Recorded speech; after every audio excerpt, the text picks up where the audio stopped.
Muito boa noite a todos. Primeiramente, eu quero dizer que é um privilégio imenso estar podendo participar dessa noite aqui com todos vocês, inclusive porque eu estou abrindo um evento de um colega que eu não via há cerca de 15 anos, né? Meu amigo Domingos. Então, vamos falar um pouquinho sobre realização profissional, mas vocês devem estar se perguntando por que um despertador aí na tela, né?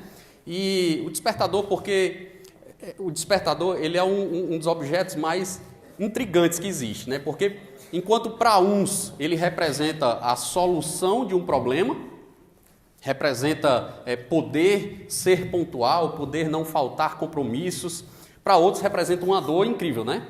Aquele som do despertador tocando representa o início de um dia torturante, de um dia vazio, né? De um dia sacal, monótono, sem significado. Eu sei que ninguém que está aqui passa por isso ou sente isso, mas 56% dos brasileiros sentem, né? São insatisfeitos com aquilo que fazem e nós vamos falar sobre isso, um pouquinho sobre realização profissional.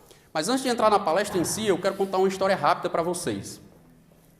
Era uma segunda-feira, por volta de 6h30 da manhã, quando ele acordou e conseguiu, né, depois de uma noite inteira fritando de um lado para o outro na cama, sem conseguir grudar os olhos, sem conseguir dormir 30 minutos seguidos, conseguiu sentar, respirar, ainda meio que sem lembrar do nome, mas à medida que a consciência foi chegando, ele foi sentindo uma dor que estava rasgando o seu peito, e era uma dor, uma angústia, uma aflição, uma sensação dilacerante, e ele pensou, meu Deus, o que é que está acontecendo comigo? O que é que eu estou fazendo aqui? Ele acabava de sair de fracassar um casamento, estava completamente endividado, dependendo dos pais para pagar as contas, frustrado, sem saber, sem se sentir realizado, né, com aquilo que estava fazendo, bem perdido. E naquela manhã de segunda-feira, o que ele queria fazer era voltar a dormir, apagar os olhos, esquecer tudo aquilo, não sentir aquela dor que ele estava sentindo, mas o senso de responsabilidade não permitia isso. Ele tinha que enfrentar, ele tinha que levantar, começar mais um dia que para ele era doloroso, para ele era torturante, mas com uma ideia fixa agora na mente, que de fato ele precisava fazer alguma coisa para mudar aquela situação, ele tinha que tomar alguma iniciativa, ele tinha que fazer alguma coisa, porque senão ia acabar acontecendo um colapso emocional. Essa história aconteceu comigo há 3 anos atrás, e eu me vi bem daquele jeito, mas naquela manhã de segunda-feira, eu decidi que eu precisava fazer alguma coisa diferente. Eu decidi que eu precisava mudar, eu decidi que eu precisava buscar, eu não acreditava que a vida era só esperar o final do mês para pagar todas as contas. E foi isso que eu fiz. Então, nos últimos 3 anos, eu vim estudando, buscando técnicas, informações, o que é que tem por trás, por que mais da metade dos brasileiros se sentem infelizes com aquilo que fazem e por que a outra quase metade se sente bem, se sente à vontade, se sente feliz, tem um senso de contribuição, de satisfação, de preenchimento. Então, agora de fato, eu quero perguntar para vocês, quantos de vocês podem afirmar que são verdadeiramente realizados com aquilo que fazem? Engraçado que na época dos nossos pais, dos nossos avós, não existia isso, né? Essa história de realização pessoal, realização profissional. Ninguém queria saber do negócio de realização pessoal, profissional. O que existia, na verdade, era um roteiro. Existia um roteiro que era estudar bem, pagar para conseguir um emprego seguro, um emprego rentável e conseguir pagar as contas e conseguir viver com dignidade. Isso era o roteiro que se vivia. Então, para explicar esses questionamentos, por que essa história de realização pessoal está tão em alta, por que aquele roteiro dos nossos pais, dos nossos avós não é mais suficiente para nós, por que está tão crescente as doenças psicossomáticas, doenças emocionais, depressão, ansiedade, bipolaridade, burnout, por que tudo isso agora? E para isso, eu quero trazer para vocês a pirâmide das necessidades do ser humano, que foi construída por Abraham Maslow, que defende que todo ser humano, para se sentir bem, para se sentir feliz, precisa atender essas necessidades. Base da pirâmide, necessidades fisiológicas, alimento, roupa, moradia, repouso, básico isso. Segurança, Segurança do corpo, emprego, os recursos da moralidade, segurança da saúde, da família, da propriedade. E aí, do meio para o topo da pirâmide, coisas mais abstratas, né? Relacionamentos, sentimentalismo, intimidade sexual, autoestima, confiança, respeito. E, no topo, de fato, as necessidades de realização pessoal. Há quem diga, né, que essa pirâmide aqui está desatualizada, né? Que, na verdade, a necessidade do ser humano lá na basezinha, antes das fisiologias, antes do alimento, da roupa, da moradia, está uma coisa chamada celular, Wi-Fi e bateria, né? Ultimamente faz parte, né? E há quem diga ainda que a gasolina ainda é mais importante do que isso tudo, né? Diante do preço que a gente está vendo aí. Mas o fato é que, na época dos nossos pais, na época dos nossos avós, ou seja, início do século XX, 1900 e alguma coisa, comecinho ali, a gente estava vivendo uma época muito turbulenta. Primeira Guerra Mundial, Segunda Guerra Mundial, período pré-revolução industrial, então havia escassez. Se você perguntar para alguém na década de 40, na década de 50, o dinheiro, a espécie, o papel era escasso, era difícil de se ver. Então, se vivia de subsistência. Aquilo, pelo menos no interior era assim, né? Quem é mais antigo aqui não se manifeste para não denunciar a sua idade, mas quem é um pouquinho mais antigo, que é de interior, sabe como é que a coisa funcionava. Eu produzo aquilo que eu consumo, o excedente eu troco com o meu vizinho e a gente vai vivendo muito bem, obrigado, desse jeito. Faz sentido? Fato é que nessa época de escassez, de turbulência, de violência, a prioridade da pirâmide era a base.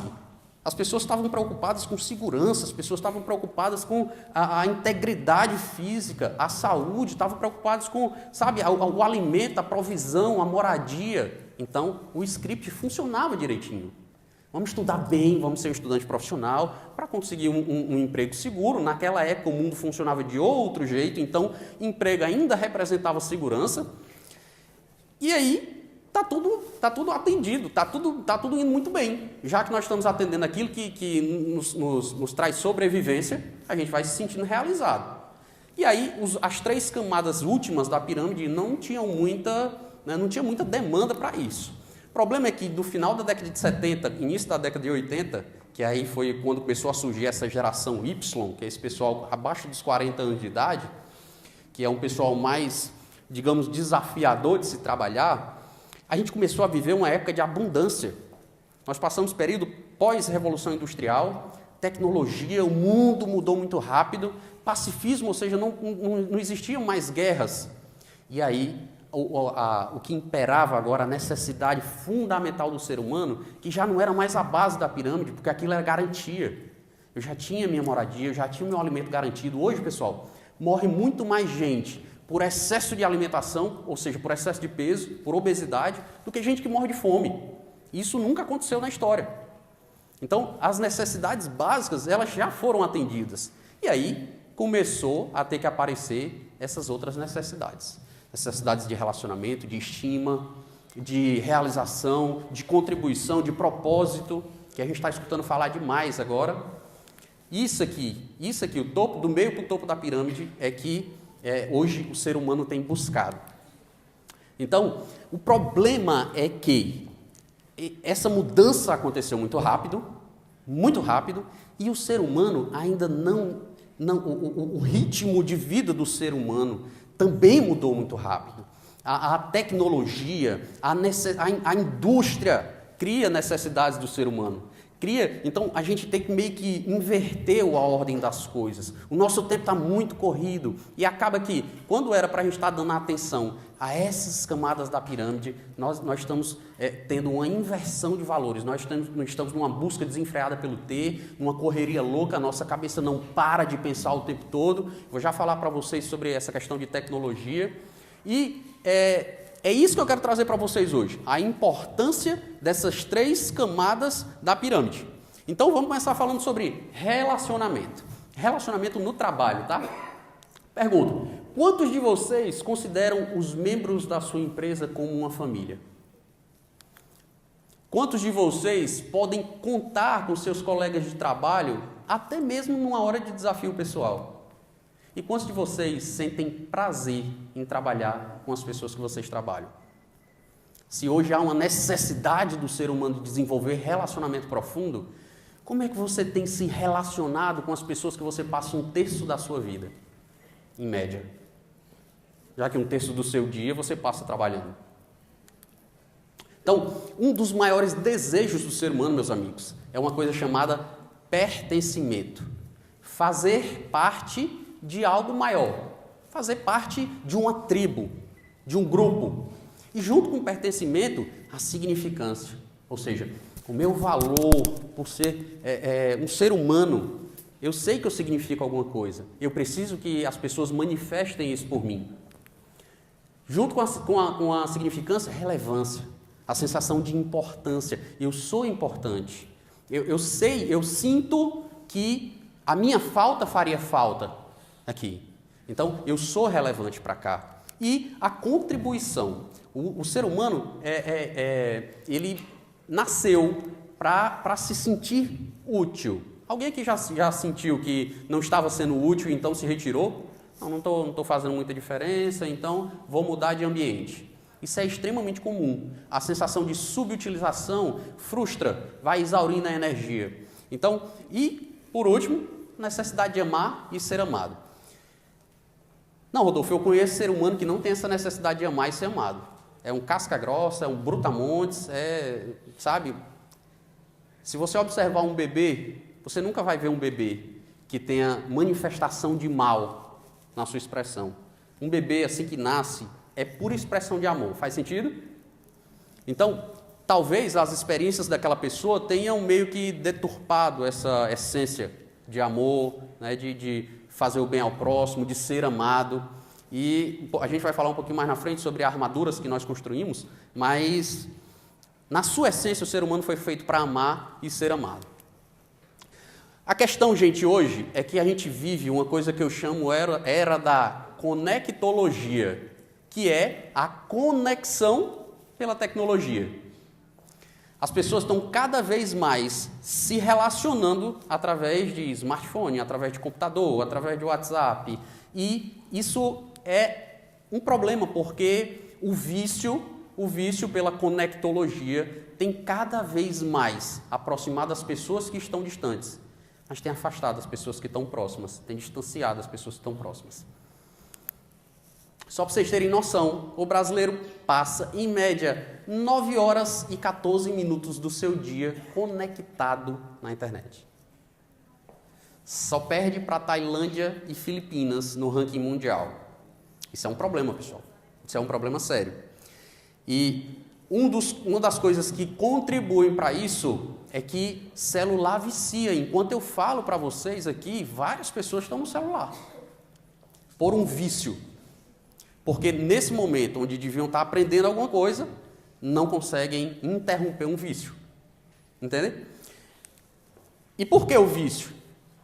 Porque redes sociais, curtidas, comentários, directs, mensagens, WhatsApp, isso gera uma coisa chamada dopamina, que é um hormônio que existe no nosso corpo e que não tem esse nome por acaso, ele dopa,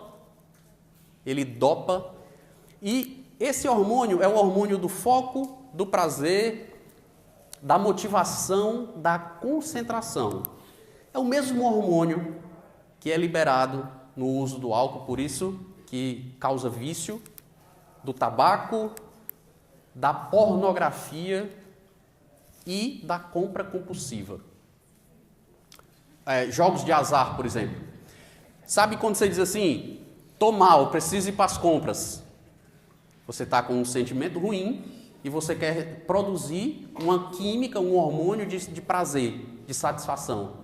Aí você vai lá, compra, gastar. É bacana demais, dá uma sensação sensacional, formidável. Só que dura tão pouco que quando você chegar em casa, além de você não ter mais o efeito da dopamina e começar a sentir aquele mal-estar que você estava antes das compras, você vai se sentir pior por causa da culpa de ter gastado sem poder. Não é verdade? Então, a notícia boa, esse hormônio, pessoal, é altamente viciante. A notícia boa é que você tem como se beneficiar das reações da dopamina, ou seja, concentração, motivação, foco, através de outras vias saudáveis. Por exemplo, escutar a sua melhor música animada. Você produz dopamina quando você escuta a melhor música animada. Atividade física. Ticar metas. Uau, sensacional. Você começa o dia e faz o seu checklist do dia. Hoje eu tenho que fazer isso, aquilo outro e tal. No final do dia, por ticar aquelas metas, caraca, velho, fiz isso. Isso gera dopamina. Quem se sente assim? Quando tica uma coisa que tinha determinado que ia fazer. Sente prazer, sente gosto. E por último, já que a sexualidade, né, transmite dopamina, por que não sexo selvagem com seu cônjuge? Né? Ixi, um clima de tensão. Vamos usar esse negócio a nosso favor. Ok? Então, existe uma das coisas que libera mais dopamina. Só gosta, né, desse assunto? Vamos lá. Uma das coisas que libera mais dopamina, pessoal, é T1. Quem é que chuta aí pra mim? T1 o quê? Quem arrisca? Não ouvi.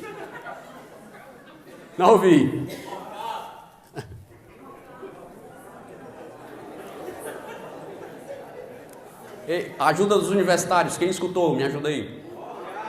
Orgasmo. Sim. De fato. Só que essa aí não vale, né? Já tinha falado. Uma das coisas que mais dispara dopamina, meus amigos, é ter um propósito. Viver por um propósito. E não sobreviver a troco de nada. Você tem um propósito na sua vida, é responsável. Existe um conceito que foi extraído das ilhas de Okinawa, no Japão. Lá em Okinawa tem a maior concentração de centenários do mundo. Se eu não me engano, são mais de 400, para cada 100 mil habitantes, existem mais de 400 centenários. 102, 110, 115 anos de idade. E eles foram estudar, poxa, como é que pode?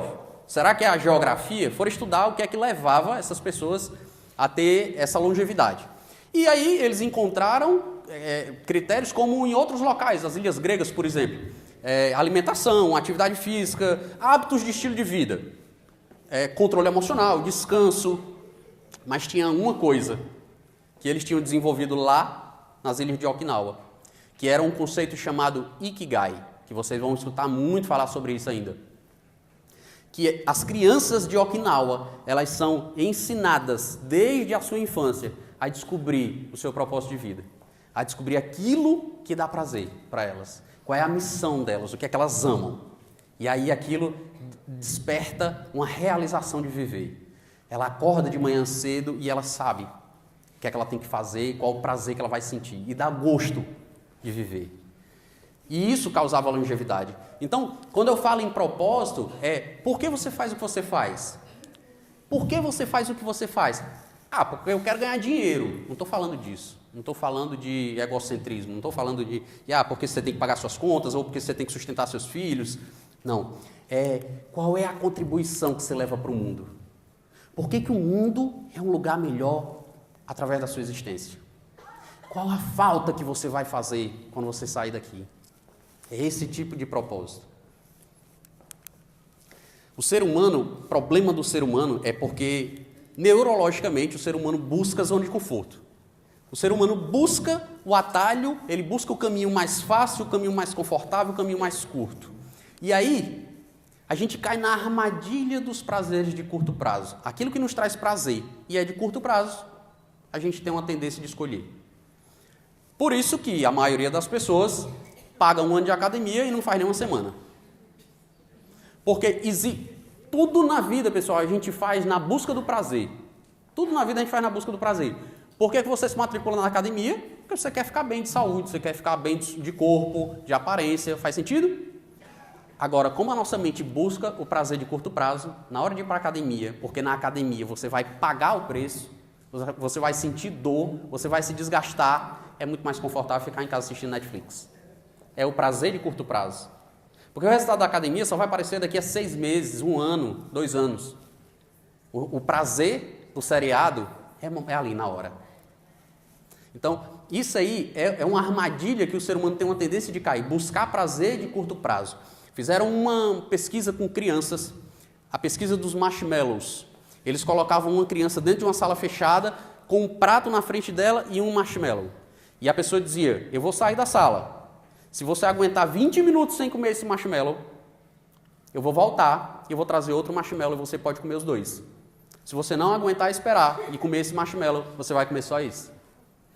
A maioria das crianças não aguentava esperar os 20 minutos. Comia o marshmallow, perdendo o segundo marshmallow. E 20 anos depois, eles foram rever essas crianças, e as crianças mais bem-sucedidas, os adultos mais bem-sucedidos, eram aqueles que tinham tido a capacidade de não comer o marshmallow, de adiar o prazer daquele momento em busca de algo melhor no futuro. Simples assim. E o problema é que, com essa necessidade de satisfação imediata, de prazer imediato, a gente tem um problema, a gente tem um conflito, porque diante de um desafio pessoal, de um conflito, em que antigamente a gente ia buscar um amigo, a gente ia buscar um conselho, a gente ia buscar um relacionamento, o que é que acontece? A gente corre para os games, para o Candy Crush, a gente corre para a Netflix, a gente corre para o YouTube, os vídeos do Whindersson Nunes, a gente corre para os stories do Carlinhos Maia, e cada vez mais os nossos relacionamentos vão ficando rasos, superficiais, porque a gente apaga, mascara, disfarça a dor com prazeres de curto prazo. Outro grande desafio da conectologia é a vida fake, vida falsa, aqui em que o nosso coração está partido, acabado, mas nas redes sociais está tudo perfeito, está tudo belo, tudo lindo. A gente tem vivido de aparência, tem mostrado uma vida perfeita, não pode existir fraqueza, vulnerabilidade, jamais. O ter é mais valorizado do que o ser. E o problema é que nos nossos relacionamentos tem faltado autenticidade, tem faltado verdade, nós estamos nos tornando fúteis, frívolos, sabe? As coisas que realmente importam não têm mais tanto significado. O medo, nós temos medo de reconhecer os nossos erros e a natureza do ser humano é imperfeita, não existe esse imperfeito. É tão curioso isso que quando alguém tem a coragem de se colocar a cara a tapa nas redes sociais, faz extremo sucesso. As pessoas se identificam com alguém que mostra o lado ruim da coisa, com alguém que mostra a sua fraqueza nas redes sociais. Porque ela sente assim, nossa, esse cara é igual a mim. Mas a grande maioria não tem essa coragem. E a gente acaba se tornando muito superficial. Além de tudo isso, pessoal, nós estamos vivendo uma era de velocidade, urgência, muita urgência. Muita urgência, muita velocidade, economia de tempo. Se vocês pararem para prestar atenção, a indústria se move para economizar o nosso tempo. Então, junto com isso, a gente tem desenvolvido a era da impaciência. A gente não tem mais saco. Antes, os vídeos que podiam ser assistidos no Facebook de 7 minutos, 10 minutos, há um tempo atrás, passaram para no máximo 3. E recentemente, vídeos de Instagram não podem durar mais 1 minuto, tem que durar 40 segundos, as pessoas não têm mais saco de ficar assistindo. E pasmem, 78% das pessoas buscam nas redes sociais entretenimento, não buscam conhecimento e aprendizado. Elas querem se entreter, elas querem esquecer a dor de passar uma vida banal. A questão é que nessa era da impaciência, quem aqui tem coragem, gosta de ficar esperando 2, 3 minutos um elevador chegar? O semáforo vermelho abrir. Quem aqui já está com a mão preparada na buzina para quando o verde aparecer, já ir para o carro da frente, né? Esperar o Windows iniciar, então, você bota o computador para ligar e vai fazer outra coisa, para depois você voltar quando ele já estiver iniciado. Fila de banco ou de consulta médica nem se fala. Cada vez mais a gente quer as coisas, a nossa mente ela está muito frenética, ela está constantemente ocupada com alguma coisa. Então esperar dói. O problema é que a nossa CPU está esquentando muito, está sobrecarregada. Tanto que surgiu recentemente um conceito chamado síndrome do pensamento acelerado. De tanto que a nossa mente está funcionando, a gente vai ficando ansioso, porque é o excesso de informação e a gente não consegue descansar a nossa mente. A questão, meus amigos, é que construir relacionamentos duradouros demanda tempo e energia. Não dá para ser imediato. Esses são os 4 fundamentos básicos de qualquer relacionamento: verdade, empatia, confiança e investimento. A gente precisa ter a habilidade de se despir dessa armadura que a gente constrói em defesa, esse perfeccionismo que a gente tem criado. Então, essa armadura muitas vezes ela pode ser uma grosseria, pode ser alguém super ignorante, pode ser travestido de alguém indiferente, sabe? Eu sou extremamente racional, analítico, não me venha com essa história de sentimentalismo. Pode ser alguém apático, mórbido, já morreu e esqueceram de enterrar. Vocês conhecem alguém assim? Acontece. E tudo isso, para desenvolver bons relacionamentos, a gente tem que se despir dessas armaduras. Empatia, uma das habilidades principais da inteligência emocional social da atualidade. Se colocar no lugar do outro, sabe? Abrir mão um pouquinho do ego, do senso de justiça, de querer estar certo e de prevalecer sobre o outro, e poder, sabe, por um segundinho raciocinar, lembrar das dores que aquela pessoa passou, de toda a dificuldade que aquela pessoa viveu e por que hoje ela está se comportando e manifestando esses sentimentos tóxicos. E, sabe, ok, eu não concordo com você, mas eu te entendo e te respeito e te aceito. Empatia. Confiança. Confiança é fundamental para qualquer relacionamento, amigo. Confiança, aquele jargão que diz que é como um cristal, que uma vez quebrado você pode remendar, mas ele nunca mais volta ao que era antes. E há quem diga que coragem no trabalho depende de uma força interior. É uma competência que você vai buscar lá no fundo do seu interior e pode manifestar essa coragem.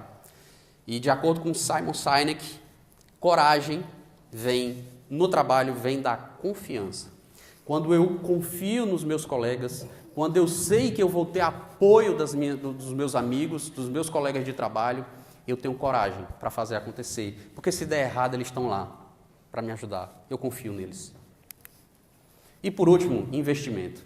Nenhum tipo de relacionamento duradouro se constrói de maneira rápida. Quem aqui ama verdadeiramente o seu cônjuge? Ok. Um homem. Como é teu nome?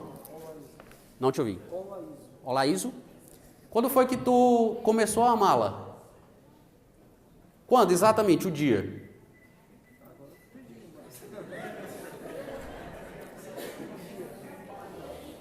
Tu sabe qual foi o dia que tu começou a amar ele? O dia exato. Mas o dia exato que você olhou e disse assim, eu amo ele. Não, eu sei, foi um sábado, mas o dia não é demais. O dia é demais, né? Assim, ó. Na sexta-feira tu acordou e disse, não, eu não a amo. Aí no sábado tu acordou, não, agora eu amo. Não acontece, pessoal, assim. Você, da mesma forma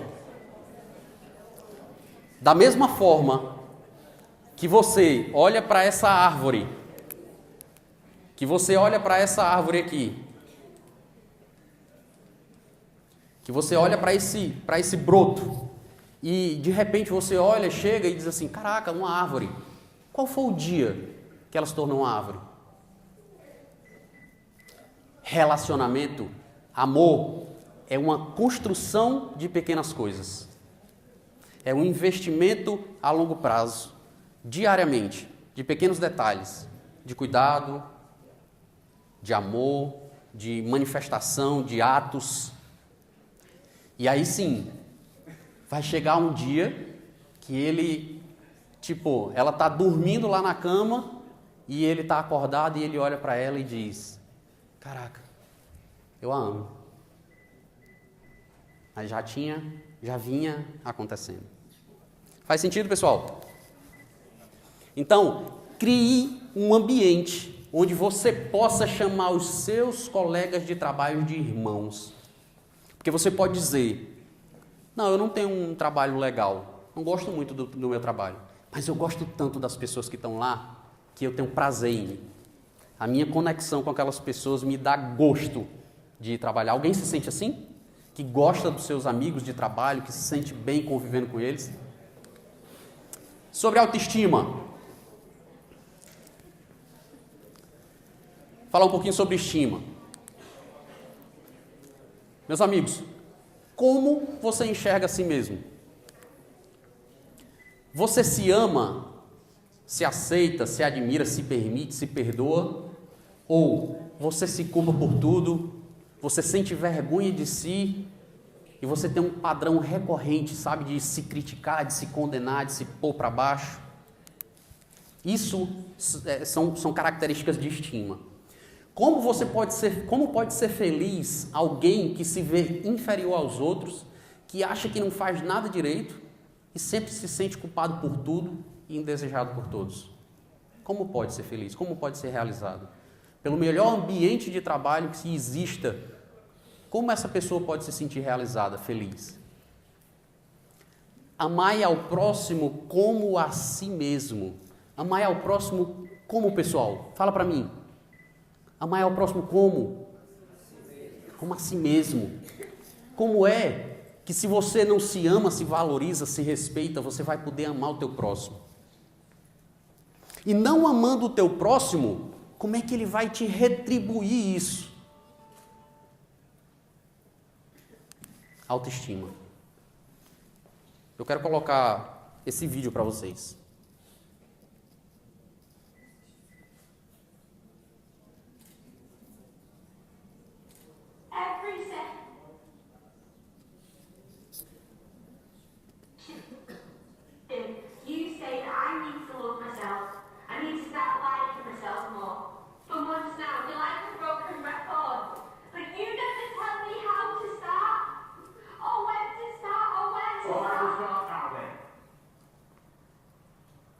Not tonight, not tomorrow, no after this cup of tea, we'll start right now.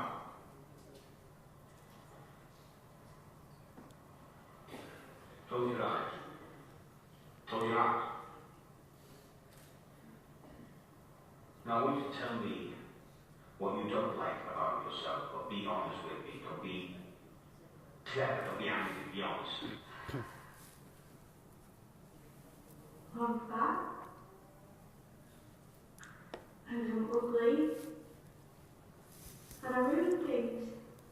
Try and find some sense of how long you felt that way. I don't know. Since I was about 9 or 10. So this is an opinion you formed a long time ago about yourself. Open your eyes. I want you to imagine a 10-year-old version of yourself sitting right there on this couch. Now this is the little girl who first believed that she was fat and ugly and an embarrassment. I want you to imagine her sitting there right now.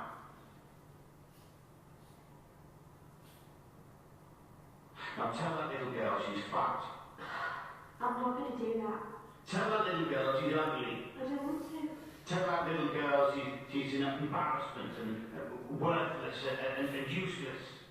Because that's what you do every single day when you say that to yourself. And you convince yourself that you're an embarrassment and a burden. But don't you think she's ugly? No. No? Or fat? No. No? Or an embarrassment? Or horrible or worthless? Just stop it! No! Right? No?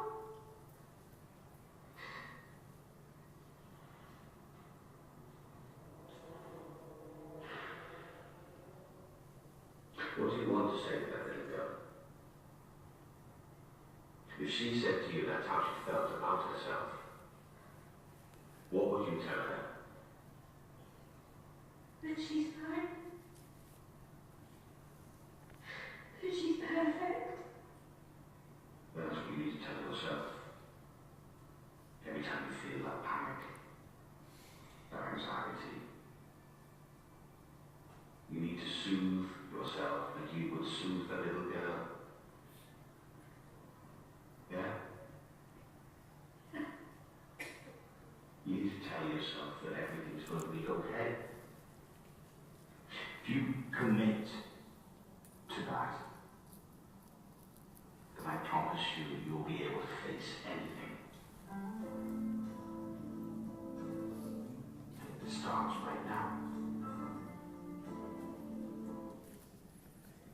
Faz sentido, pessoal?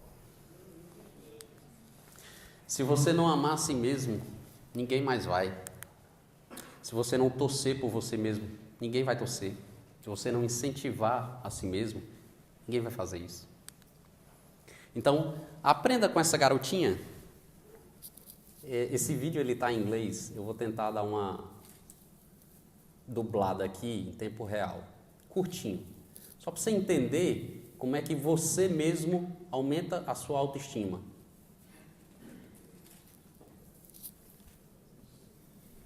No banheiro de casa. Now, my whole house is great. Minha casa inteira é ótima. Eu posso fazer qualquer coisa bem feito. Eu amo minha escola, eu amo meu pai, eu amo meus primos, eu amo minhas tias, eu amo minha mãe, eu amo minha irmã, eu amo meu pai, eu amo minha casa, eu amo meu corte de cabelo. Eu amo meu quarto. Eu amo a minha casa inteira. Minha casa inteira é sensacional. Eu posso fazer tudo muito bem feito. Eu posso fazer qualquer coisa bem feita demais, melhor do que qualquer outro. Assim você aumenta a sua autoestima. Entenderam como é que faz?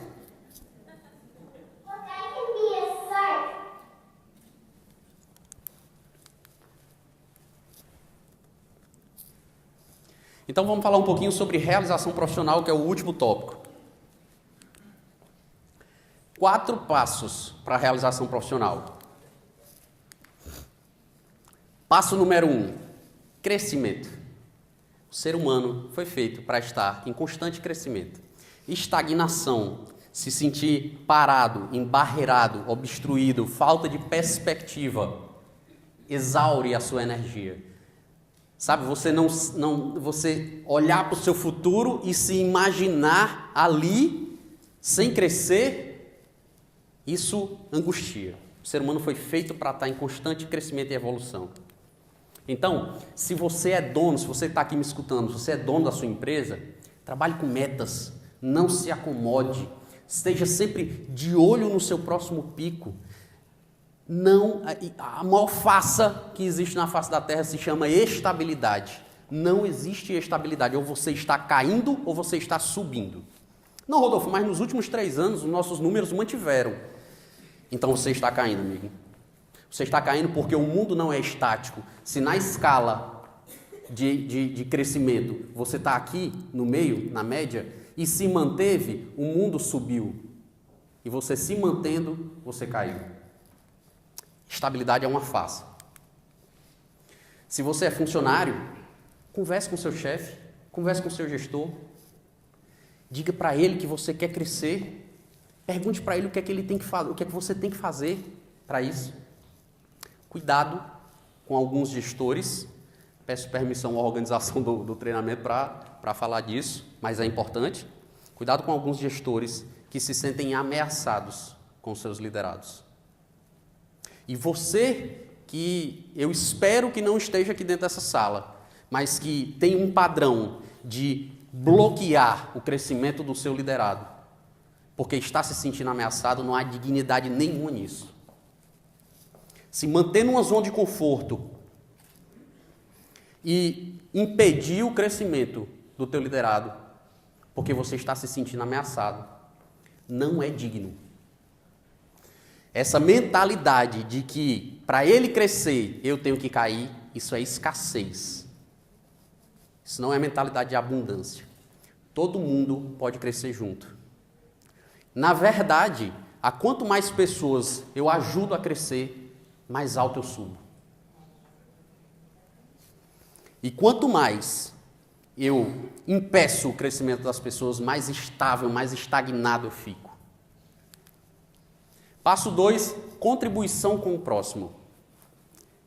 Isso aqui é uma necessidade do ser humano, contribuir. Você pode não exercer, mas é da sua essência, contribuição.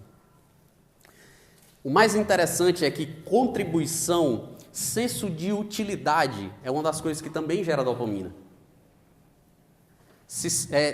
Fazer uma ação de graça para alguém gera prazer, você se sente bem, com isso. Então se vicie nessa dopamina. Se vicie nessa. Se vicie em servir mais. Se vicie em servir todo dia. Se vicie em fazer uma ação para o teu colega de trabalho, para o teu cliente, para o teu fornecedor. Liderança, pessoal, vem através do servir.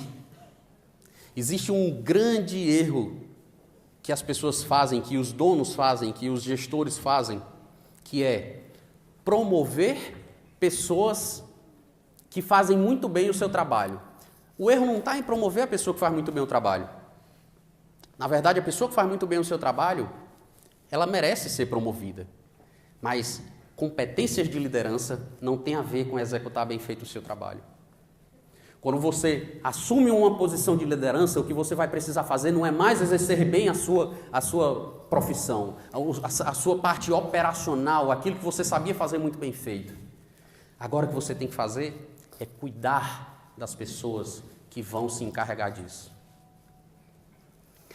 E como é comum, não é normal, mas é comum, ver líderes autoritários, críticos, que põem para baixo pessoas, que julgam pessoas, que condenam pessoas, que não fazem tão bem feito quanto ele.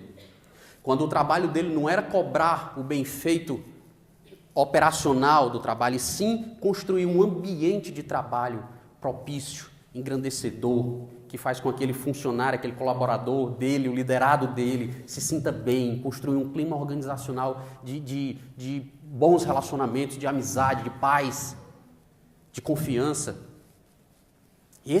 Essa é a principal competência do líder. Servir, pessoal, é algo tão importante, tão necessário para a natureza do ser humano, que existe um programa a nível mundial chamado Celebrando Recuperação. Alguém conhece aqui? Programa CR, ok?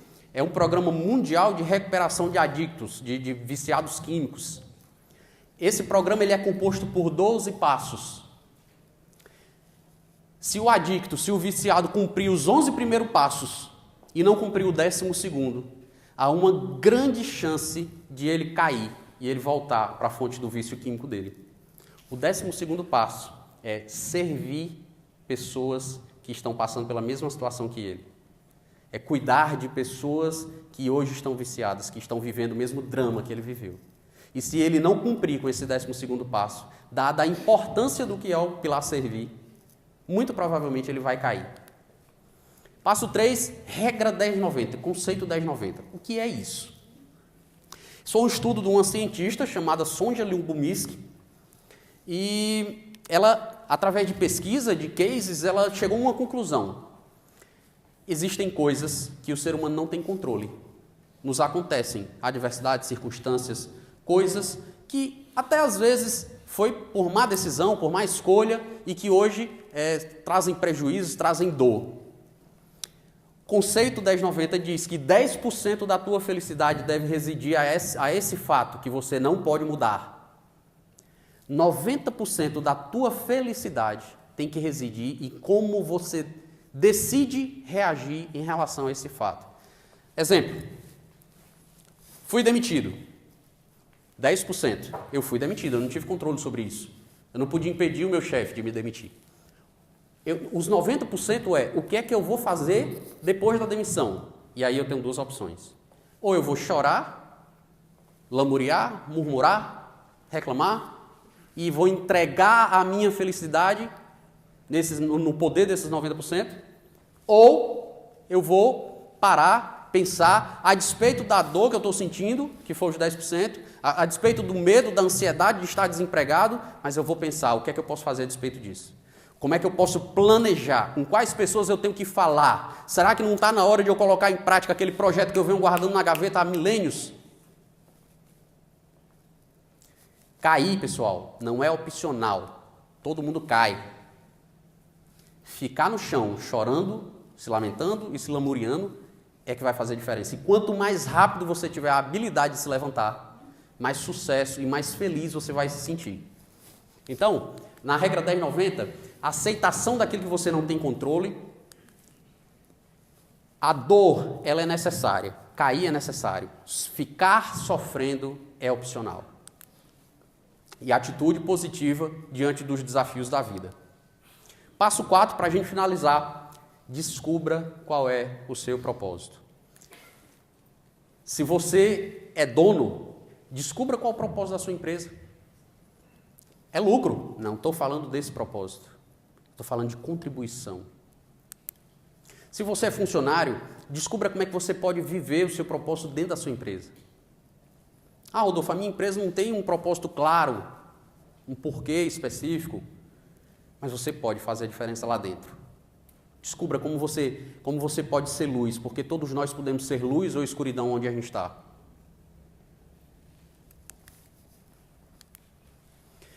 Esse é Viktor Frankl, aí fica a dica de um livro, Em Busca de Sentido. E esse cara, o que foi que ele provou, por vivência, por experiência própria?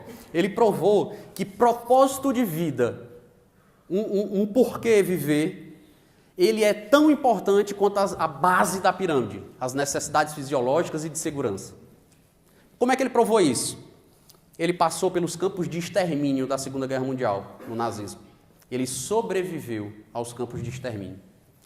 E dos menos de 3% dos milhões de judeus que foram massacrados e que sobreviveram, ele participou desse percentual que sobreviveu e ele diz, eu observava diariamente, só sobrevivia quem tinha um porquê sobreviver. Aqueles que já entregaram os pontos, que não viam mais um motivo para viver, já tinham perdido família, trabalho, dignidade, moralidade, eles costumavam praticar um hábito que ele chamava de ir a fio, que é se aproximar da cerca que limitava as imediações do campo de extermínio e tocar na cerca elétrica. E iam a fio, por falta de um porquê viver. E esse cara, ele criou essa equação. Desespero, você sabe o que é desespero? É sofrimento sem propósito. Se você está vivendo um sofrimento, mas você descobre em meio a esse sofrimento um propósito, isso não vira desespero. Isso vira meta. Como assim? Tirar um propósito em meio a um sofrimento? Vocês conhecem alguém que depois de um acidente se tornou tetraplégico, que mexe só a cabeça? Eu conheço. E não é raro os testemunhos de pessoas que se tornaram paraplégicas, tetraplégicas, e que disseram que só souberam verdadeiramente o que é a felicidade depois disso. Porque pararam de olhar para as coisas frívolas da vida e começaram a pensar, por que aquele sofrimento, por que aquela dor, por que aquela tragédia? Como é que eu posso usar isso? Como é que eu posso converter isso? A Hidra é um personagem mitológico de 7 cabeças, que foi um dos maiores desafios de Hércules, porque quando ele cortava uma cabeça, nasciam 2. Seja uma hidra, meu amigo. Aprenda diante das adversidades, quando cortarem a sua cabeça, aprenda a desenvolver 2 ali. Isso é ser antifrágil. E para a gente encerrar, a mensagem que eu quero passar para vocês é que felicidade nunca foi um destino. Eu quero aqui adaptar um texto de uma palestra de Clóvis de Barros Filho, no TEDx de São Paulo, em que ele fala que a sociedade ela sempre está incutindo na nossa mente de que a felicidade é um local que a gente vai chegar. E as pessoas estão padecendo por isso. Quem aqui escutou que o Whindersson Nunes está sofrendo de depressão? Porque o Whindersson tinha uma meta de vida, que ele bateu em poucos anos. Ele tinha a meta da vida dele. Ele bateu em 5 anos. Quando ele estipulou, quando eu chegar em tal nível, é minha meta de vida. E ele chegou. E ele descobriu que a felicidade não residia ali. Porque a felicidade não é um destino. A felicidade é um percurso, é uma jornada, é uma construção. Eu me lembro da infância, do maternal, do infantil, em que eu pensava, uau, quando eu chegar no ensino médio, eu vou poder acordar mais tarde, eu vou ser feliz. E aí eu cheguei no ensino médio. E eu olhava para aqueles pré-vestibulandos, eu dizia assim, caraca, bicho, esse é o pessoal. Quando eu chegar ali, eu vou saber o que é felicidade. E aí eu cheguei. E quando eu cheguei, não senti nada de diferente. E eu vi, mas o massa mesmo é você completar a maioridade, adquirir sua independência e ser um universitário. Atingi minha maioridade, entrei na faculdade e ao final do primeiro ano eu abandonei. Porque não foi lá que eu encontrei minha felicidade. E aí você rala até encontrar o estágio e a pessoa diz, cara, quando você estiver ganhando o seu dinheirinho, você vai saber o que é felicidade. E você não encontra. Mas quando você se consolidar num emprego bacana, seguro, que te paga bem, você vai poder ter o estilo de vida que você sonha. E você vai encontrar a felicidade.